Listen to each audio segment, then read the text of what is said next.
The 7 levels of car engines. What separates an engine that dies at 60,000 miles from one that hits 1,000,000? After researching over 100 engines across every manufacturer, from catastrophic failures to absolute legends, I've broken down every car engine into 7 distinct levels. Level 1 will make you want to check your VIN immediately. Some of these engines have literally caught fire on highways. And level 7, only 4 engines in automotive history have ever reached it. Let's break it down. Level 1, the disasters. These aren't just bad engines, these are engineering failures that spawned class action lawsuits, mass recalls, and thousands stranded on the side of the road. If your car has one of these engines, I'm sorry. First up, the Hyundai-Kia Theta II. This 2 and 2.4-liter four-cylinder was in millions of Sonatas, Optimas, Santa Fes, and Sportages from 2011 to 2019. Here's what happened. During manufacturing at the Alabama engine plant, metal shavings were left inside crankshaft oil passages during mechanical deburring. These tiny metal pieces circulated through the oil, slowly destroying rod bearings. Then one day, usually on a highway, the engine would seize completely. No warning, just done. Over 8 million vehicles globally have been recalled or covered under warranty extensions. There were multiple class action lawsuits. Some engines caught fire after seizing. This wasn't just unreliable, it was dangerous. If you're shopping for a used Hyundai or Kia from this era, check if the engine was replaced. Seriously. Next, the BMW N63 twin-turbo V8. Found in 5 Series, 7 Series, X5, and X6 models from 2008 to 2013. On paper, this engine was incredible. Twin turbos nestled in the V between cylinder banks, the hot V design, sounded amazing. Looked amazing on paper. In reality, absolute nightmare. The turbos sat in the hottest part of the engine, cooking themselves to death. BMW's official and controversial stance was that 1 quart of oil every 750 miles was normal. Owners were adding oil constantly. Timing chains stretched. Injectors failed and leaked into the cylinders. Valve stem seals gave up. Repair costs routinely hit $15,000, $20,000. The N63 proves that innovation without reliability is just expensive failure. And finally, Ford's 6 Powerstroke diesel. This engine was supposed to compete with Duramax and Cummins. Instead, it became the most hated diesel in truck history. Here's a key engineering failure. Ford used only 4 head bolts per cylinder versus the previous 7.3 Powerstroke 6 bolts. Under high cylinder pressures, heads would literally lift off the block, blowing head gaskets left and right. Add EGR cooler explosions, turbo failures, and injector problems. This engine single-handedly turned an entire generation into diesel skeptics. There's a reason 6 Powerstroke Survivor is an actual badge of honor in the truck community. Level 1 engines are objectively bad, engineering failures with receipts. But Level 2, these engines could have been great, but they just weren't. Level 2, the disappointments. These engines had the badge, the hype, or the pedigree, but they let people down. You bought into the dream, and the dream left you with a repair bill. The BMW S85 V10. Listen, this engine is one of the most incredible things BMW ever created.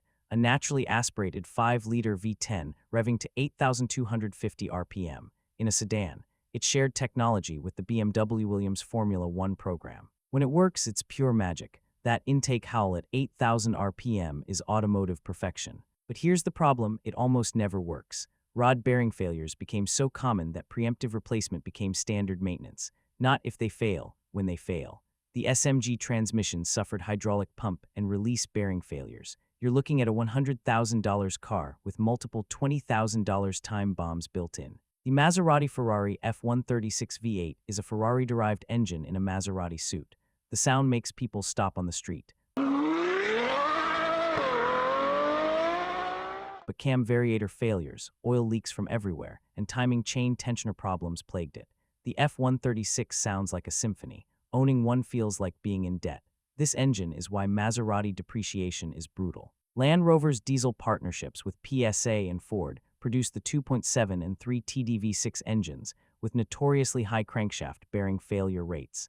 Complete engine failures typically happen between 55,000 and 65,000 miles, a disproportionate number compared to competitors. Level 2 engines will break your heart. They promise everything and deliver repair bills. Level 3 won't hurt you, but won't excite you either. Level 3, the adequate. This is where most engines live, the C students of the automotive world. They show up, do their job, and go home. No drama, no excitement, no stories to tell. Most modern turbocharged four-cylinders live here. Your Volkswagen 2 TSI, your Ford EcoBoost 2.3, your Toyota 2 Turbo. They're efficient, they're adequate, they're probable. Why get you to 200,000 miles if you change the oil on time? Will you tell your grandkids about them? Absolutely not. GM's 3.6-liter V6, the later versions after they fixed timing chain issues, is in everything from Camaros to CTS sedans to minivans.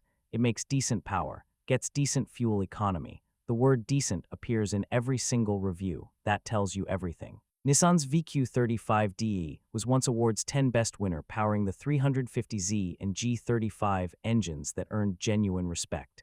By the late 2010s in Altimas and Maximas, it had become a rental car engine. Adequate transportation, just fine. There's nothing wrong with Level 3. Most people drive Level 3 engines every day and they work perfectly well. But Level 4 is where engines start earning real respect. Level 4, the respected. These engines are genuinely good. Enthusiasts appreciate them. Mechanics respect them. Owners actually keep these cars instead of trading them in. Level 4 engines have personality. Ford's Coyote 5 V8. When Ford brought back the 5 badge, they had to earn it, and they did. Dual overhead cams, 4 valves per cylinder, over 400 horsepower naturally aspirated.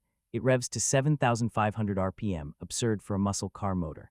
And unlike the pushrod LS, the Coyote is a full DOHC design, timing chains and cams in the heads. The aftermarket support is ridiculous. Bolt on a supercharger and you're pushing 700 plus horsepower on stock internals. The Coyote is why Mustang guys won't shut up. And honestly, they shouldn't. Honda's K-Series, the K20 and K24. These VTEC 4-cylinders scream to 8,000 RPM with bulletproof reliability and endless aftermarket support. When people do engine swaps, this is what they swap in. The K-Series is knocking on Level 5's door. It's that good. BMW's B58 inline-6. After turbo trouble with the N54 and N55, BMW finally got it right.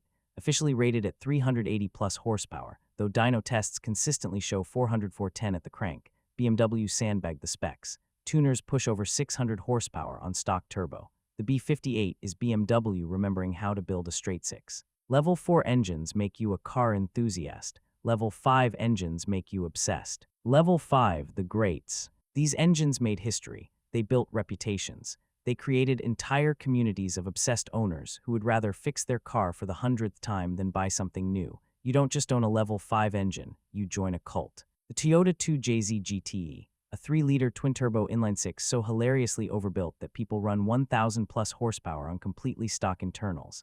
Cast iron block, forged crankshaft. Toyota built a tank that revs. When Fast and Furious needed an engine to worship, they chose this one. 25 years later, people still pay 6 figures for cars with this engine. Nissan's RB26 DETT. The heart of the Skyline GTR, the engine that terrorized Group A racing and earned the GTR the nickname Godzilla. Twin turbos, individual throttle bodies. A tuning community still discovering new potential 30 years later. There's a reason R34 GTRS cost more than houses now. GM's LSV8 family. The Gen 3 and Gen 4 small blocks are the most swapped, most modified, most proven V8 platform in modern history. Lightweight, compact, reliable, and it makes stupid power with basic mods. There's an LS in a Mayata somewhere right now. When you count the entire Chevy Small Block family since 1955, Gen 1 through Gen 5, that's over 100 million engines built. The LS specifically is Gen 3 and Gen 4, continuing that legendary legacy. The LS is Level 5 because it's accessible. Everyone can experience LS power. The engines above this are rarer, more focused, more special. Level 5 engines are genuinely great, but Level 6 engines defined entire eras. Level 6, the iconic. These engines didn't just perform, they defined what performance means.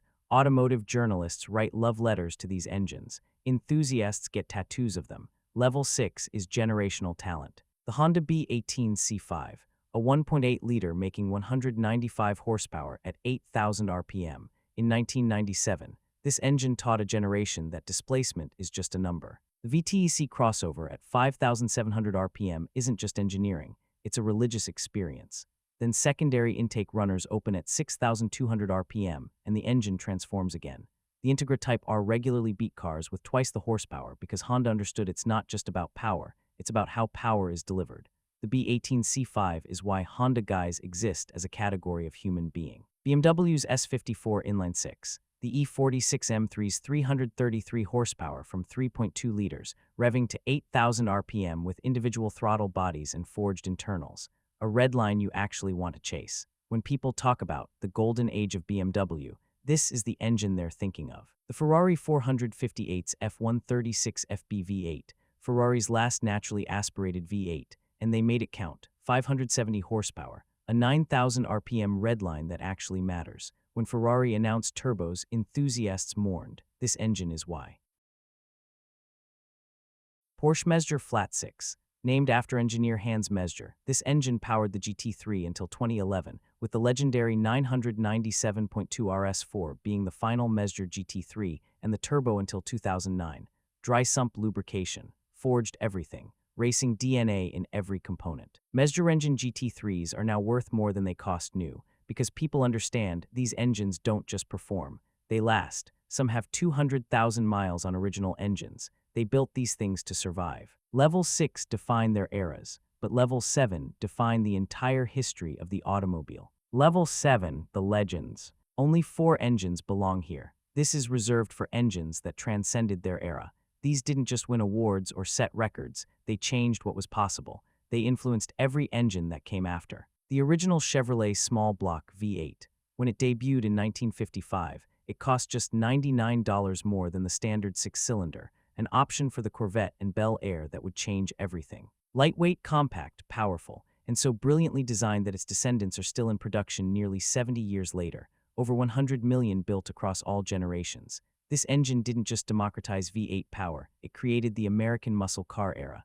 Every hot rod, every drag racer, they all owe this engine. The BMW S72 V12 in the McLaren F1. Gordon Murray needed an engine for the greatest driver's car ever made. What BMW delivered was a 6.1-liter naturally aspirated V12 making 627 horsepower. No turbos, no superchargers, just perfect engineering. The engine bay was lined with about 16 grams of 24-karat gold leaf. Nothing else was light enough and heat-reflective enough for Murray's standards.